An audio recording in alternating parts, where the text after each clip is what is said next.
qu'on y place notre fichier de configuration. Alors, qu'est-ce que moi je vais faire? Je vais aller créer ces fichiers quelque part. Euh, je vais créer ça où? Bon, je peux d'abord les créer ici directement. Clic droit, new, juste file. Je vais appeler ça config.txt. Donc, c'est un fichier texte. Voilà, nous avons notre fichier ici. OK? Maintenant, qu'est-ce qu'on va mettre à l'intérieur? À l'intérieur, nous allons mettre euh, les noms de nos classes. Bien sûr, précédés par les packages dans lesquels ça se trouve. Nous savons que nous avons par exemple besoin de la classe Data Manager qui se trouve dans la couche, dans les packages DAO. Donc je vais faire DAO, dots. La classe s'appelle, je vais venir copier pour éviter des erreurs. Voilà, j'ai besoin de cette classe. D'accord? Après, j'ai besoin de la classe DAO. Non, pas ça, mais plutôt d'un métier. D'un métier, j'ai besoin de la classe logique. Donc, je vais faire métier. Je crois que c'est bien écrit. Et je vais prendre logique. Notre fichier, c'est là-bas. Point logique. C'est bon. Alors, c'est ici. Chaque fois qu'on aura besoin de changer, on va venir dans notre fichier de configuration et on change. Mais pas toucher dans les codes. D'accord? Pas toucher dans les codes de notre application. Voilà, on va le voir. Alors, qu'est-ce que moi je vais faire? Donc, ce que je vais éviter en fait ça. Cette façon de faire, d'instancier. Donc, là d'abord, je retourne logique pour retourner à la première version. Ça veut dire que ça, ces deux lignes ici, je vais les remplacer par quelque chose pour éviter au fait de faire new. Donc, je vais éviter au fait de faire appel aux classes. Parce que quand on fait appel aux classes, c'est quoi? C'est directement en fait euh, une injection de dépendance avec les classes qui n'est pas bon. D'accord? C'est ce qu'on appelle en fait couplage fort. Peut-être que j'ai oublié de les mentionner. Je pense que dans la première partie, je l'ai dit.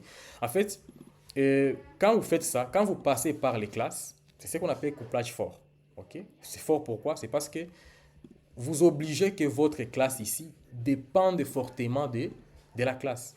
Ça veut dire que si vous changez quelque part là-bas, il faudra venir changer ici. Et c'est ce que nous évitons en fait. Voilà. Maintenant, comment on va faire? Ici, je vais créer, ça veut dire que je vais remplacer CD. Alors, pour ce faire, je vais créer l'objet d'une classe qu'on appelle Scana. Scana égale à new Scana.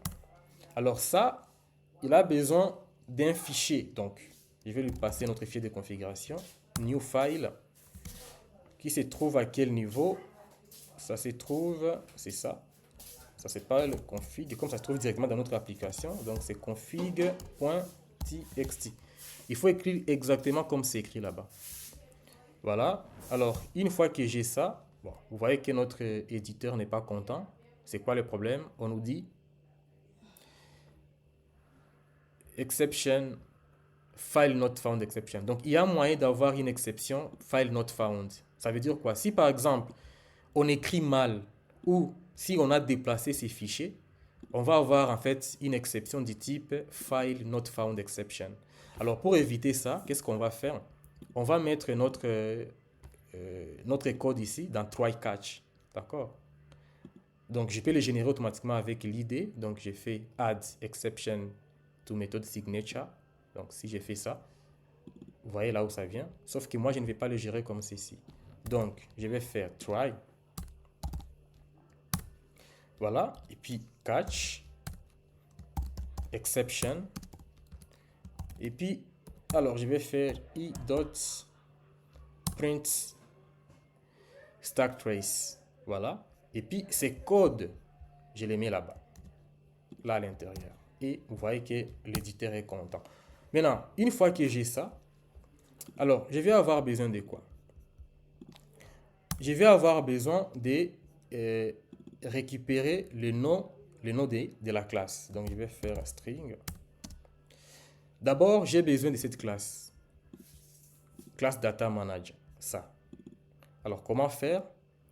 Je vais faire str, je peux l'appeler str et dm pour dire data manager égale scanner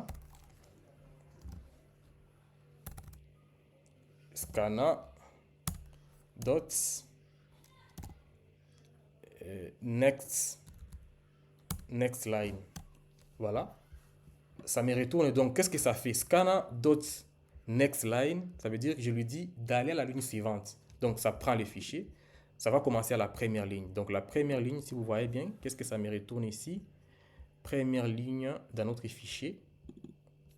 Vous voyez, ça va me retourner cette classe. Data Manager. Je vais avoir cette classe. Donc par la classe, je vais avoir les noms de cette classe. Ok, donc si je retourne là, j'ai le nom. Maintenant, à partir de ça, je vais maintenant créer, je vais maintenant avoir cette classe au fait. Donc, je vais créer classe. La classe que je ne connais pas encore bien, ok, que je vais appeler maintenant, je peux l'appeler classe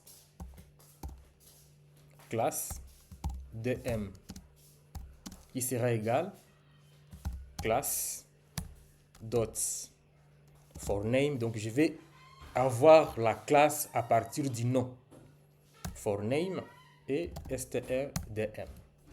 Voilà. D'accord. Là, ça veut dire que je viens d'avoir la classe. Mais je ne sais pas exactement c'est quelle classe. Donc, je ne sais pas que c'est Data Manager ou quoi, parce qu'il n'y a nulle part où j'ai précisé ça. OK? Mais au moins dans mon fichier de configuration, quelque part, même dans ma tête, je sais que c'est la classe là. Mais dans le code ici, il n'y a rien qui me dit que c'est Data Manager que je suis en train de récupérer. D'accord? Voilà. Mais moi, comme j'ai fait les fichiers de configuration, je sais pourquoi je dois savoir que ça doit retourner telle chose, telle chose, telle chose. Mais dans le code, le programme ne sait pas. Donc, le programme va le savoir quand je vais faire cette ligne qui suit. Maintenant, je vais instancier maintenant notre classe. D'accord. Donc, je vais instancier maintenant un objet, OK, de la classe, bien sûr, Data Manager à partir de ça. Donc, si je fais classe, ici, dot get constructor, donc je vais récupérer le constructeur, d'accord. Alors, dot new instance, d'accord. Avec new instance, ça me retourne un object. Et là, qu'est-ce que je vais faire? Je sais que cet objet qui est retourné ici, ok, il est du type i data manager que je vais appeler dm qui est égal à ça. D'accord? Moi, en fait, en tant que celui qui a fait les fichiers configuration, je sais que à cette ligne ici, j'ai récupéré ça. Je le sais. Je sais que la première fois que je fais scanner.nextLine, la première fois, ça va me lire la première ligne. OK? Alors, si j'ai la première ligne, je sais déjà que ça va être ça. Sauf que, vous voyez, le programme n'est pas content. Le programme n'est pas content tout simplement parce que le programme ne sait pas exactement si c'est vraiment ça. Le programme ne sait pas, c'est moi qui sais. Alors, qu'est-ce qu'il va se faire? Qu'est-ce qu'il faut maintenant? Je vais l'obliger à le comprendre. Donc, je vais lui dire, moi, je suis sûr, je connais ce que j'ai fait, toi, suis l'ordre. D'accord? Ça veut dire, je vais faire comment? Ça veut dire, je vais utiliser ce qu'on appelle une conversion explicite. Je vais lui dire, parce que regardez, normalement, qu'est-ce que ça me retourne ça? Ça me retourne un objet, ça me retourne en fait un object. Donc, si j'ai fait ça par exemple, object, objet, un object O, vous voyez que c'est bon, il n'y a aucun problème. Parce que ça me retourne un object, mais donc il n'est pas en mesure de savoir c'est quel objet, donc c'est quelle spécialisation de l'objet. Vous voyez? Et comme vous le savez, en Java, en programmation orientée objet, la classe object, c'est la classe mère de toutes les classes. OK? Alors, ça veut dire, quand vous définissez une classe, n'importe quelle classe, et implicitement, cette classe extends, hérite de la classe object. D'accord? Alors, et comme il y a héritage, ça veut dire, quand il y a héritage, ça veut dire aussi qu'il y a polymorphisme. OK? Ça veut dire qu'une classe, un objet de la classe fille peut représenter valablement un objet de la classe mère.